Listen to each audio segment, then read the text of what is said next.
morning. It's on the warming tray back there. I don't know if you can smell it, so we all get to taste that later. But I'm just going to show you briefly how you put together this baked macaroni and cheese. That, by the way, doesn't have any cheese in it. Now, the first thing I did, and again, I don't have a stove, so I did this at home. I cooked the noodles, okay? I'm really into using as minimum amount of dishes as possible in pans. So I cooked the noodles, pour them in a strainer to drain. And in that same pot, then I threw the onions, like the recipe says, and a little bit of water and some balsamic vinegar. And you just cook the onions down to, just a soft texture, tender. And then you just mix the drained noodles and the onions into a casserole dish like this. Noodles, yeah. No. These are actually artichoke Jerusalem flour noodles, which are a little more nutritious than white noodles, but not as heavy and nutty flavor as like a whole wheat noodle. So that's the first thing you do. After you have that ready, where do you get those noodles? Sunseed Co-op, which is in Cape Canaveral. I don't know. Are you familiar?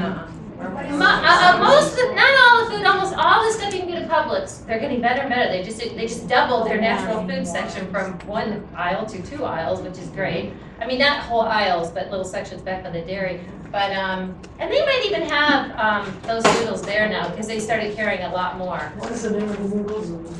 Well, it's just made from Jerusalem artichoke flour, but I can't remember. I think it's DeBoles. That's it, DeBoles. And I think they do have them at Publix. That's the brand name. It's like a yellow and brown package. So after you've done the noodles, then you're going to make the cheese sauce. And people are thinking, this is a stretch. She's starting with water. Believe me, the first time I made this, I thought, this is weird. Even I thought that. And I'm a little, I'm a member on the woo-woo train when it comes to food, but I thought, well, this is kind of pretty. But then as I put it together, I thought, oh, it's so pretty. Because to that 2 cups of water, you're going to add, this is a half a cup of pimentos. Just drained pimentos, which I thought I had a jar somewhere. Oh yeah, right here. Right next to the olives. And every time I go to Publix, I bought like 6 jars. The cashier's always like, what are you making with all those pimentos? It's kind of an odd item, but you'll find in this kind of cooking, you use it a lot. So that's a half cup that I drained, so you put that in. Ooh, that was a fun sound. And to that, and I don't know my recipes by heart, so I do have to look over here. We have a half a cup of raw cashews, not toasted, not roasted, but raw, okay? And I think you have a real hard time finding raw nuts in Publix. Some are raw, but these, again, I get at Sunseed and I get them in bulk too, which is Super Target carries all raw nuts now. Oh, good. Get a chair, you. What? Do you want to sit down? No, I got to see. Oh, okay.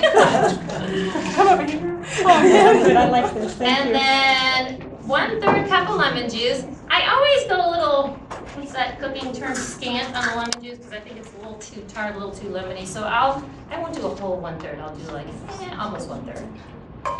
And for the recipe that I baked, I did a double recipe. So again, on that, I probably do a third and then a half of a third, whatever that is. Quick, what's half of a third? 6. Something like that. And then after the lemon juice, we have the nutritional yeast, which I know some of you heard about this last week, but it's a yeast. It's a byproduct of the molasses production. It's this wonderful yellowy flake that imparts a lovely, lovely, cheesy, buttery flavor to foods. And it's stock full of nutrients, a lot of B vitamins, really good. Is that from Publix? No, the Co-op. It's like, you think I work at the Co-op, but I don't really.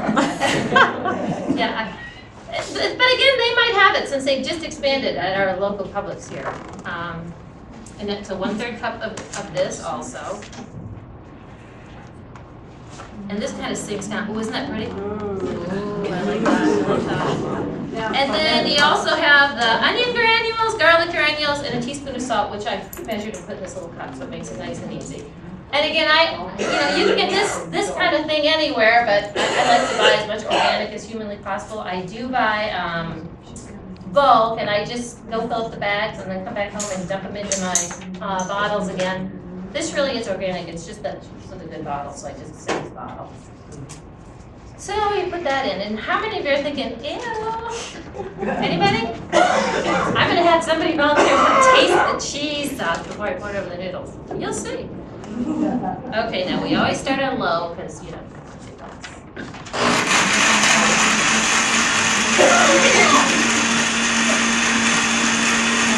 sure I put everything in our toaster. And you just want to blend this until it's very smooth.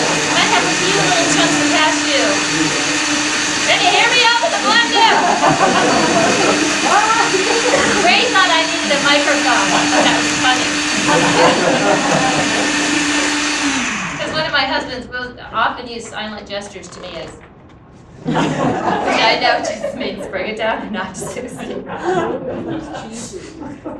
It smells, okay, who's a volunteer? I need a volunteer. Janice, come up front. Oh, you're gonna taste it too. I got two. And you're gonna turn around no matter what it tastes like and say, cheesy good. Yeah, taste cheese. You taste it and tell me what do you say? It's a little too liquid, needs a little more salt. Oh yeah, it's totally liquidy. You can throw that in the garbage can over there. Let me work once more. Salt, did I forget salt? No.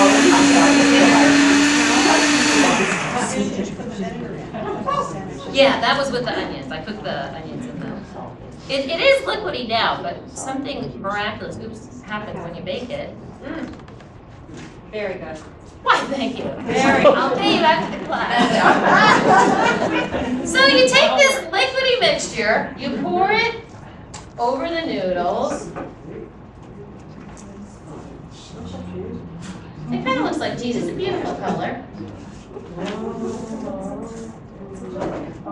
I'm not used to making a single recipe, so I think I'll do the best. But you just kind of mix it through, make sure it all gets through, and then you just bake it uncovered in the 350 oven for 25-35 minutes. Now I also will sprinkle a little Parmesan over the top, which I'm going to make in a little bit and show you, which is our version of Parmesan cheese, because it gives it a little bit more flavor and maybe a little more of a crunchy top.